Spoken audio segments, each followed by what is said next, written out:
লিওনেলের এক একটা ভুল অপ্রাপ্তি যখন হয়ে ওঠে ইতিহাস, তখনই নাকি ধরা দেয় সফলতা। এসব জানলেও মেনে নিতে পারেন কজন? 1.5 যুগ ধরে টানা পারফর্ম করলেও গায়ে লেগে গিয়েছিল ট্যাগ, ভালো নেতা হতে পারলেন না এলেন ট্যাগ। নামের ভারেই নাকি পড়েন অধিনায়কত্বের আর্মব্যান্ড। আর যাই হোক, লিডার ও নয়, খোদ ম্যারাডোনাই তো ভাবছেন এমনটা। যেটাই বলুক, লিওনেল মেসিও তো মানুষ, তারও তো কষ্ট হয়। দিনের পর দিন শুনেও না শোনার ভান করা, সাকসেস টেক্স টাইম, এই মন্ত্রে বিশ্বাস রাখা ছেলেটাও সেদিন তাই ভেঙে চৌচির হয়ে গিয়েছিল।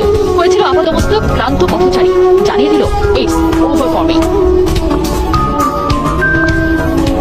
ফুটবলকে বিদায় বলায় নিন্দুকরা বিজয় মিছিল করেও সেদিন মেসির জন্য রাজপথে নেমে পড়েছিলেন হাজার হাজার আর্জেন্টাইন।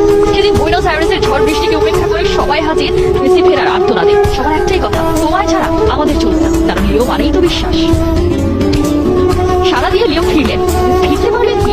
আবারও একটা বিশ্বকাপ ব্যর্থতা, আরো একটা কোপা আমেরিকা হার, আরো একবার ভেঙে পড়লেন লিওনেল মেসি। ঠিক সে সময় একটা প্রশ্ন পুরোপুরি বদলে দিল লিওকে। বড় পুত্র থিয়াগো জানতে চাইল তার বাবার কাছে, কেন সবার প্রিয় লিও নিজ দেশে সমালোচনা তীরে হন। ব্যাস বুঝে গেলেন, বেশি নুয়ে পড়লে পৃথিবীর পিচকে বানিয়ে ফেলে পাদানি। আর তখনই গুড বয় মেসি ভেতরে ভেতরে বদলে যেতে লাগলেন মাফিয়া মেসিতে। মাঠের নেতা লিও মাঠের বাইরেও সবার দিকে তার সমান নজর। কাপড়িং স্টাফ